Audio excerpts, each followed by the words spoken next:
TV 같은 곳의 영상들을 바탕으로 후유장애 보험금에 대해 좀 깊이 파헤쳐 보겠습니다. 네, 안녕하세요. 이 보험금 수백에서 수천만 원까지 걸린 문제일 수 있는데 알아보니 과정이 생각보다 좀 까다롭더라고요. 네, 맞습니다.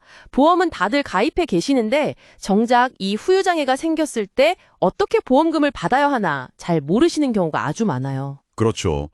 그래서 오늘 그 궁금증을 좀 확실하게 풀어봤으면 합니다. 네, 좋습니다. 자, 우선 후유장애 보험금. 이게 정확히 뭔가요? 사고나 병으로 몸에 영구적인 손상이 남았을 때 받는 돈. 이 정도는 알겠는데 그 보험증권 보면 3%에서 80% 후유장애 시 가입금액 지급 이런 문구 있잖아요. 네네. 이게 딱 와닿지가 않거든요. 아, 네, 정확해요.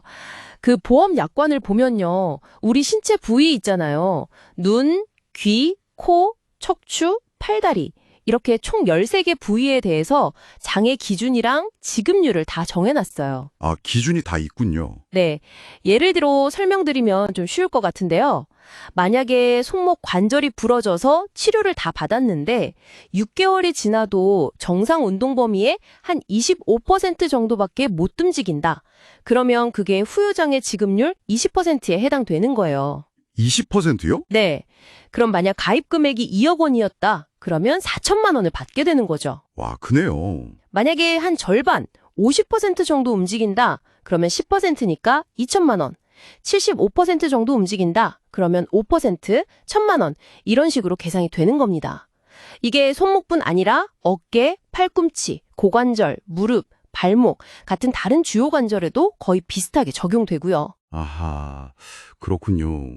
그리고 중요한 게 만약에 보험을 여러 개 들어놨는데 거기다 이 후유장애 보장이 있다. 그러면 각각 다 받을 수도 있는 건가요? 중복으로요? 네, 맞습니다. 그게 또 중요한 포인트죠. 각각 보험 계약 따라 중복 보상이 가능해요. 오, 그런데 이 보험금을 받으려면 정말 핵심적인 서류가 하나 필요합니다. 네. 어떤 거죠? 바로 후유장애 진단서입니다. 보통은 사고 나고 나서 6개월이 지난 시점에 전문의 선생님께 받아야 하고요. 6개월. 물론 손가락이 절단됐다거나 척추에 아예 금속으로 고정수를 했다거나 이런 명백한 경우는 좀 예외긴 합니다. 네. 근데 이 진단서 받는 게 자료들 보니까 하늘의 별 따기다. 이런 얘기까지 있더라고요. 특히 나를 수술하고 치료해 주신 그 주치의 선생님은 잘 안 써주시려고 한다면서요. 아, 그게 사실 제일 큰 어려움 중 하나예요. 몇 가지 이유가 있는데요. 네네. 의사 선생님 입장에서는 아니 내가 수술 잘 끝냈는데 무슨 장애냐 이런 생각. 약간 자존심 문제일 수도 있고요. 아, 그럴 수 있겠네요. 또 하나는 사실 보험약관에서 쓰는 기준, AMA 방식이니 맥브라이드 방식이니 하는 것들을 의사 선생님들이 잘 모르시는 경우도 많아요. 그리고 설령 써준다 해도 나중에 보험사에서 계속 연락 와서 이 장애 근거가 뭐냐? 왜 이렇게 판단했냐? 이렇게 물어보고 소명자료 내라고 하고 이런 과정이 좀 번거롭거든요. 확실히 귀찮으실 수 있겠네요. 의사분들 입장에서는. 네, 그렇죠. 그러니까 좀 꺼리시는 경향이 있는 거죠. 그렇군요. 그럼 주치 선생님이 안 써준다고 그냥 포기할 순 없잖아요. 이거 어떻게 해야 돼요? 네, 당연히 방법은 있습니다. 그 주치의 선생님이 안 써주시면 다른 병원의 해당 분야 전문의 선생님을 찾아가서 진단을 받아보는 방법이 있고요.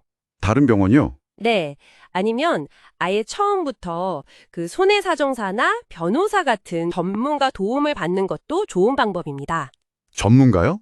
네, 이분들은 보험 약관 기준도 잘 알고 필요한 서류 양식이라든지 또 보험사랑 조율하는 과정 같은 걸 대신해 줄 수가 있거든요. 아, 전문가를 선임할 때 좀 주의할 점 같은 건 없을까요? 그리고 진단서는 동네 작은 병원에서도 받아도 괜찮은 건가요? 아, 그거 중요합니다. 전문가 선임할 때는 반드시 그 자격증, 손해사정사 자격증이나 변호사 자격증이 있는지 꼭 확인하셔야 하고요. 자격 없는 분한테 맡겼다가 문제 생기면 결국 본인이 다 책임져야 할 수도 있거든요. 그렇군요. 조심해야겠네요. 그리고 진단서는 가급적이면 대학병원이나 종합병원 아니면 국립이나 시립병원처럼 좀 큰 병원에서 받으시는 게 좋아요. 아무래도 검사 장비나 평가의 객관성 면에서도 더 신뢰도가 높고요. 작은 병원에서 받으면 가끔 보험사에서 인정을 잘 안 해주거나 심하면 보험 사기 문제로 번질 수도 있어 그렇습니다. 알겠습니다. 그럼 마지막으로 이 후유장애 보험금 청구할 게 꼭 기억해야 할 점 또 뭐가 있을까요? 네, 두 가지만 더 강조하고 싶습니다. 첫째는 이 후유장애 보험금은 기본적으로 영구장애일 때 지급되는 거예요. 영구장애? 네, 만약에 진단서에 5년 이상 한시장애 이렇게 나오면 원래 받을 보험금의 20%만 인정되는 경우가 많습니다.